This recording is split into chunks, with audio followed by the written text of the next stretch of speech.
हाँ जी, राम राम जी, क्या हाल चाल आपके। उम्मीद करता हूँ आप और आपका परिवार ठीक ठाक होगा। दोस्तों, सीईटी मेंस के फॉर्म भरने का लिंक आपका 2-4 दिन में स्टार्ट होने वाला है। वैसे तो डेट आ गई थी, आपको पता है 16 मार्च से, लेकिन इसमें पोस्ट और इंक्रीज होनी है, पद और शामिल करने हैं, इसलिए लिंक को एक बार एक्टिवेट नहीं किया गया। अब 2-4 दिन में आपका लिंक एक्टिवेट होने वाला है। तो बहुत सारे साथियों के कमेंट आ रहे कि जो सीईटी के पहले फॉर्म भरे गए थे, आज से 1 साल 1.5 साल 2 साल पहले, तो मैंने 12वीं बेस पे फॉर्म भरा था, किसी ने 10वीं बेस पे भरा था। तो पटवारी, ग्राम सचिव या अन्य कुछ पोस्टों के नाम बार बार लिखे जा रहे हैं, क्या इसका फॉर्म भरा जाएगा कि नहीं भरा जाएगा। अब मेरी बीए हो गई है, किसी की अब आईटीआई हो गई है। तो ये सवाल शायद आपका भी होगा कि उस टाइम पे मेरी योग्यता ये थी, उस टाइम पे मेरी एज ये थी, लेकिन आज मेरी साथ ये सिचुएशन है। हम अब योग्यता, ये फॉर्म है वो नई योग्यता के आधार पे भर पाएंगे नहीं भर पाएंगे, हम अपनी क्वालिफिकेशन को ऐड कर पाएंगे नहीं कर पाएंगे। बहुत सारे साथियों के सवाल आ रहे हैं, तो इसी के ऊपर हम बात करने वाले हैं। यदि आप इंटरेस्टेड हैं तो आप इस वीडियो को लास्ट तक देखते सकते।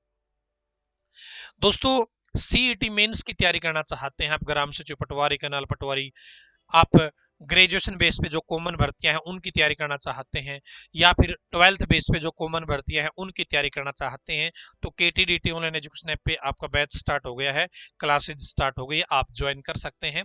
और अभी ऑफर भी चल रहा है। इसकी फीस 2,999 है, लेकिन अभी यदि आप ज्वाइन करते हो तो 2,199 ही आपको देने पड़ेंगे। तो केटीडीटी ऐप पे आप आ सकते हैं। ठीक है, वापिस आते हैं जी अपने विषय पर। देखिए दोस्तों,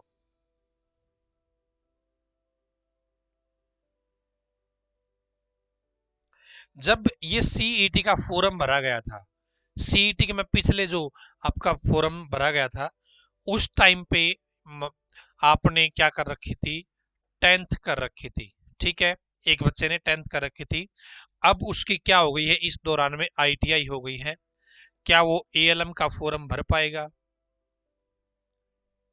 ठीक है, इसके अलावा एक बच्चे ने 12th बेस पे फॉर्म भरा था उस टाइम पे, अब उसकी ग्रेजुएशन हो गई है,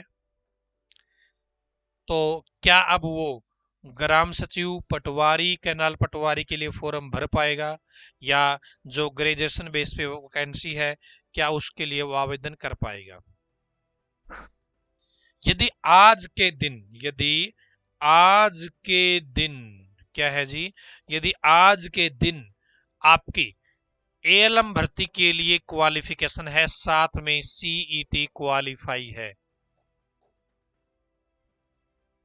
क्या है एएलएम भर्ती क्वालिफिकेशन, भाई आपकी 10वीं होनी चाहिए, साथ में आईटीआई होनी चाहिए, साथ में सीईटी और क्वालिफाई हो आपका, तो आप इस एएलएम की भर्ती के लिए आप सीईटी मेंस के लिए क्या कर सकते हैं, आवेदन कर सकते हैं, सीईटी मेंस के लिए अप्लाई कर सकते हैं। ठीक है, यदि आपने फॉर्म भरा था 12th बेस पे, जब सीईटी के फॉर्म निकले आज से 2 साल पहले, अब आपकी बीए हो गई है, बीकॉम हो गई है, बीएससी हो गई है, ग्रेजुएशन हो गई है, और आज आपके पास ग्राम सचिव, पटवारी, कैनाल पटवारी की योग्यता है और सीईटी क्वालिफाई है आपका, तो आप इसके लिए आवेदन कर सकते हैं। यानी कि दोस्तों, योग्यता कब देखी जा रही है, योग्यता आपकी कब देखी जा रही है, जो भर्ती की योग्यता है, जो पोस्ट की योग्यता है, वो देखी जा रही है आज के दिन। क्या है जी, आज के दिन। ठीक है, आज के दिन प्लस में क्या करना है, सीईटी क्वालिफाई होना चाहिए, ये मामला है जी। ठीक है, ये मामला है।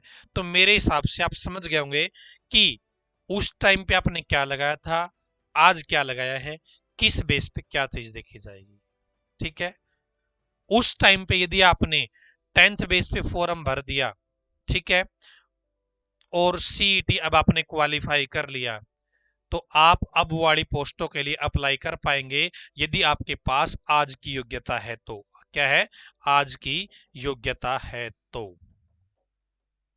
ठीक है, आज की योग्यता है तो। कुछ पोस्ट ऐसी होती है दोस्तों, 12th बेस की योग्यता जरूरी थी, कुछ वैकेंसी में 12th बेस की योग्यता वहां पे डली होनी जरूरी थी, बाकी नॉर्मली चीजें मैंने आपको बताई दी है। ठीक है, तो ये मामला था आप सभी के लिए।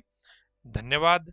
और हाँ, यदि आप बैच ज्वाइन करना चाहते हैं तो लेट मत करना मेरे भाई, क्योंकि स्टार्टिंग से ही आप किसी चीज को ज्वाइन करके चलते हो, स्टार्टिंग से ही किसी चीज के साथ जुड़ जाते हो, तो आपको बेनिफिट मिलता है उन चीजों का।